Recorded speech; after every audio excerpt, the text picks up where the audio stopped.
La arquitectura islámica durante el califato omeya en Damasco, que duró del 660 al 750, y el califato omeya de Córdoba, que duró del 929 al 1031.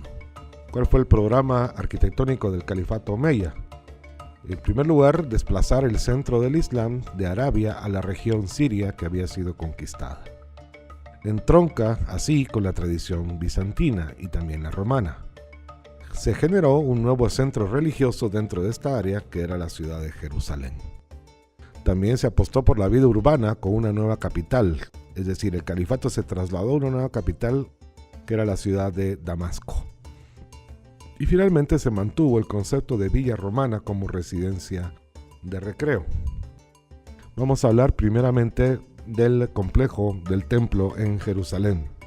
El complejo, que también es llamado la explanada de las mezquitas, se levanta en el antiguo asentamiento del templo de Jerusalén, es decir, el templo que había levantado el rey Salomón, posteriormente destruido por los persas, reedificado por Herodes Antipas en el siglo II a.C. y vuelto a destruir por los romanos por las huestes del emperador Tito en el año 70. En esta gran explanada, en un lugar que se consideraba sagrado por los islámicos, porque se supone que aquí, de este punto fue de donde Mahoma subió al cielo, en el momento en que murió, aquí se levantaba un importante santuario y una importante mezquita. El santuario es la cúpula de la roca y la mezquita se llama Al-Aqsa. Para hacerlo, siguiendo el modelo del Santo Sepulcro, la cúpula de la roca, que es el edificio principal, se complementaba con la mezquita. Este es el tercer templo más importante para el Islam. Después de la cúpula de la roca, la primera mezquita de Al-Aqsa fue finalizada en el año 710. Hay algunas pruebas de que la mezquita fue construida sobre las ruinas de parte del templo de Jerusalén original. La estructura fue destruida debido a sucesivos terremotos y reconstruida al menos 5 veces. La última gran reconstrucción fue en el año 1035. La cúpula de la roca fue construida entre los años 687 y 691 por el noveno califa llamado Abd al-Malik. También se le conoce como la mezquita de Omar o Umar, aunque en realidad no es una mezquita para los efectos del caso, debido a que es el lugar donde el segundo califa, es decir Omar, rezó tras la conquista de Jerusalén por parte de los musulmanes. Los musulmanes consideran además que este fue el lugar donde Mahoma subió al cielo, como se dijo anteriormente.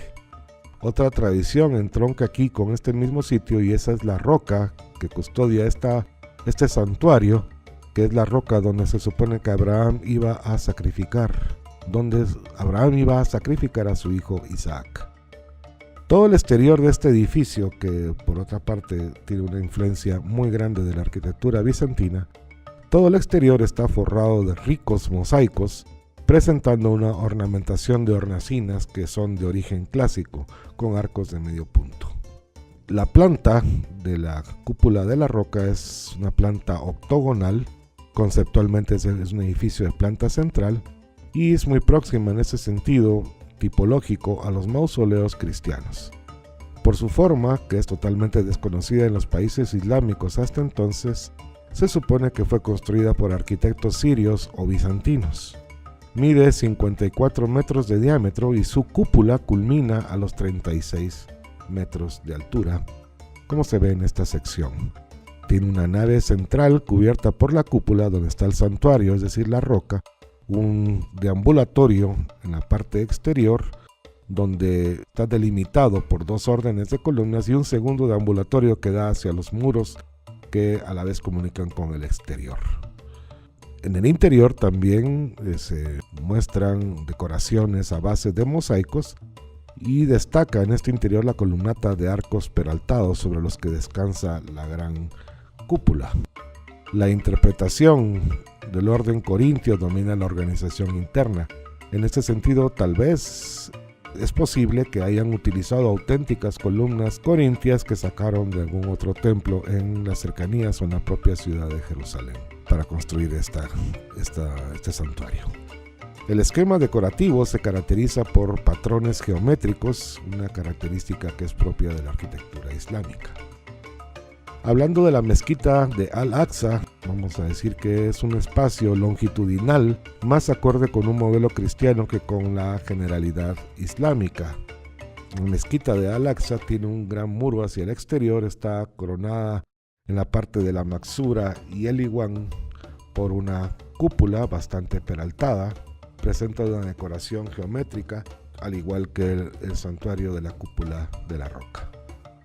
Ahora vamos a hablar de la gran mezquita de la ciudad de Damasco, que como hemos dicho, se convirtió en la capital del califato de los omeyas en Oriente Medio. Aquí vemos un modelo de mezquita corta y ancha, el modelo tradicional de la mezquita musulmana, que como se vio en el video anterior, tiene su shan, su maksura, el iwan, el aram, la qibla, etcétera, todos los elementos que ya conocemos de una mezquita. Pues bien, lo que hicieron los omeyas en Damasco es que aprovecharon una antigua basílica paleocristiana, la Basílica de San Juan Bautista, y la reacondicionaron, no solo la basílica, sino todos los edificios a su alrededor, para convertirla en la gran mezquita de los califas omeyas. Aquí vemos en esta planta la antigua basílica cristiana, y aquí vemos cómo fue modificado todo el esquema para convertir la antigua basílica, prácticamente demoliéndola y reutilizando sus columnas y algunos otros elementos para construir la nueva mezquita con su shan de gran tamaño y su aram también de gran tamaño. Por eso es que encontramos en la construcción los órdenes de la vieja iglesia de San Juan Bautista, es decir, las columnas de orden corintio que eran propias de la nave central. Encontramos tímpanos, el tímpano principal de la entrada en el iwan que da al aram de la mezquita. Encontramos un tímpano clásico que probablemente perteneció también a la antigua basílica. En algunos sectores presenta las arcadas y espacios propios igual a la antigua basílica bizantina. Es más, hasta encontramos los cimacios sobre las columnas, que son esa especie de elementos prismáticos que están colocados sobre el capitel, que son la articulación entre la columna con su capitel y el arco, y es totalmente de origen bizantino. En la mezquita de Damasco encontramos dos órdenes de arcos, uno inferior más grande y monumental y uno superior más pequeño, en el sentido doble, es decir, dos arcos más pequeños por cada arco grande, que es el esquema compositivo tanto del interior del aram como de todos los pórticos que rodean al shan de la mezquita. Luego hablamos de los palacios del desierto, los palacios de los califas y de los nobles islámicos en el desierto, en las afueras de Damasco y en toda la región del Oriente Medio. Muchos de estos palacios fueron construidos en el desierto por los omeyas y siguieron el orden de las villas tardorromanas. Este es el caso del palacio de Anjar, que es el que vemos en esta imagen, construido entre el 714 y 715 en el actual emplazamiento de el Líbano. Como vemos, este palacio de Anjar está regido por las normas del Cardo y el Decumanus, las dos grandes avenidas que parten y rompen el esquema del cuadrángulo. Tienen un pomerium alrededor, que es la muralla, es decir, el mismo esquema del cual partían las villas de recreo e incluso las ciudades romanas durante la antigüedad. Actualmente el palacio de Anjar pues está en ruinas, como vemos aquí. Otro tipo de palacio rodeando un pequeño patio interno, y este palacio sí bastante fortificado, es el de Kars Karana, que sigue precisamente el modelo de fortaleza con altas murallas. Las estancias están organizadas en torno al pequeño patio central y remiten esta arquitectura a su origen típicamente mediterráneo. Otro palacio que todavía existe en sus ruinas es el de Qusayr Amra, en la actual Jordania, que aprovechó los restos de una antigua iglesia bizantina o quizás paleocristiana para la construcción del nuevo palacio. En la planta se ve claramente la iglesia bizantina. Y otra de las características que tienen algunos de estos palacios, una característica distintiva y muy propia, son las decoraciones al fresco o al mosaico, que tienen algunos de ellos con figuras de personas, plantas y animales, contradiciendo los dictámenes del Corán que prohibía la reproducción de estos elementos en el arte. Pero sin embargo, como que aquí se relajaron los dueños de estos palacios y se permitió a los artistas, que probablemente eran bizantinos aunque convertidos al Islam, en reproducir figuraciones en los muros de las vías de recreo.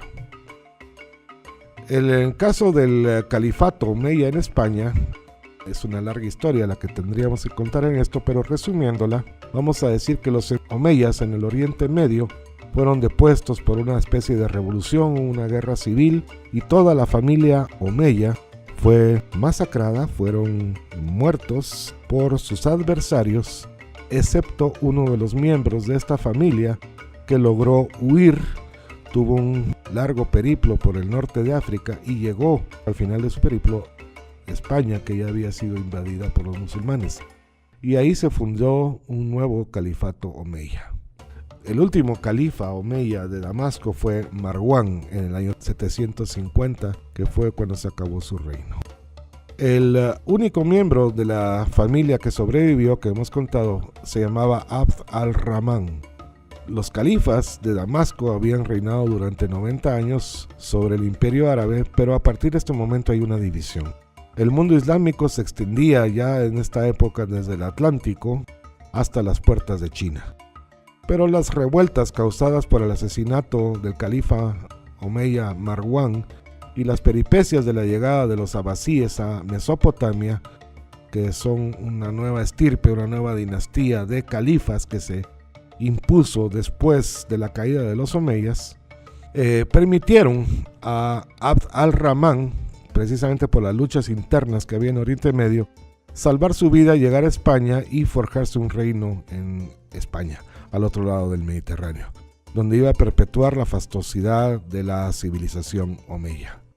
Dentro de la arquitectura del califato omeya de España, la capital era la ciudad de Córdoba. El edificio con mucho, el más destacado de todos y uno de los más destacados de toda la arquitectura islámica es precisamente la mezquita de esta ciudad, la mezquita de Córdoba, que afortunadamente pervive hasta nuestros días. Fue iniciada en el siglo VIII y concluida a finales del siglo X. En un principio, la mezquita de Córdoba era una sala alargada, es decir, un haram, con 11 naves y un patio con alminar, es decir, el shan con el alminar en la parte anterior. Las ampliaciones posteriores no impidieron mantener la estructura de espacio compartimentado de filtro poroso, en lo que se denomina también un espacio hipóstilo, es decir, una gran sala hipóstila, que significa que está llena de columnas. La organización espacial final está definida por la tradicional tipología de las mezquitas del Medio Oriente, que ya hemos visto, propias del periodo omeya. En el siglo XVI se construyó una iglesia cristiana en medio de la mezquita y afortunadamente se preservó la arquitectura de esta última. La fachada oriental de la mezquita muestra no solo gran cantidad, como vemos en esta foto, de detalles decorativos, sino también unos grandes contrafuertes para rigidizar el muro, que era de gran altura. Aparte de esto, presenta unas almenas en la parte superior que connotan la connotación, valga la redundancia, de fortaleza, es decir, la mezquita como una fortaleza en el mundo islámico. En el interior destacan los arcos de herradura, que son de tradición hispano-goda, decorados con bandas a dos colores llamadas ablak. Luego, en los espacios más importantes dentro de la mezquita, como en la Maksura, el uso del ladrillo, el yeso y el tapial permitió una ostentosa riqueza en la ornamentación de los muros, tal como se ve aquí en esta foto precisamente de la Maksura, donde la arquitectura tiene muchos más detalles, es más rica en la decoración que en el resto de la mezquita. Aquí tenemos una vista de la cúpula que está ubicada sobre esta Maksura. Muchas de las concepciones pasarán luego a formar parte de la imaginaria arquitectónica del Islam en toda España. El mihrab de la mezquita reúne buena parte de las tradiciones devenidas de la arquitectura islámica tradicional. Ahora aquí encontramos el arco de herradura, que es un modelo hispano-godo, el encuadernamiento o encuadramiento del mihrab con este marco cuadrado llamado alfiz y la decoración abundante alrededor, claramente inspirada en el horror vacui. Otro ejemplo sobresaliente de la arquitectura de los omeyas en Córdoba, en España, es el Palacio de Medina Azahara o Madinat al-Zahra, que más que palacio es una ciudad palatina mandada a edificar por Abderramán III o Abd al-Rahman III al-Nasir, a unos 5 kilómetros en las afueras de Córdoba en dirección al oeste. Los principales motivos de su construcción son de índole político-ideológica.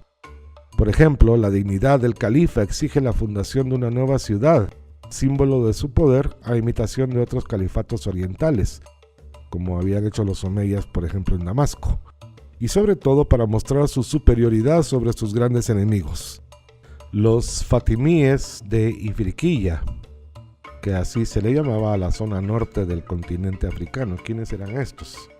Los fatimíes de Ifriqiya eran estos habitantes del norte de África, enemigos de los omeyas en España, que eran de religión chií, a diferencia de los omeyas, que eran de religión musulmana suní. Aparte, hubo diversos conflictos entre ambos elementos dentro del mundo del Islam. Los fatimíes de Ifriqiya invadieron España y de hecho acabaron en el siglo XI con el califato. Las obras de Medina Azahara comenzaron en el año 936 a cargo del maestro alarife llamado Maslama ben Abdallah. En esta imagen vemos la puerta del primer ministro, de clara inspiración igual que la mezquita de Córdoba, con el arco de herradura y el ablak en su decoración. Aquí tenemos algunas vistas de las salas interiores del palacio, los arcos también, como dije, antes decorados con ablak.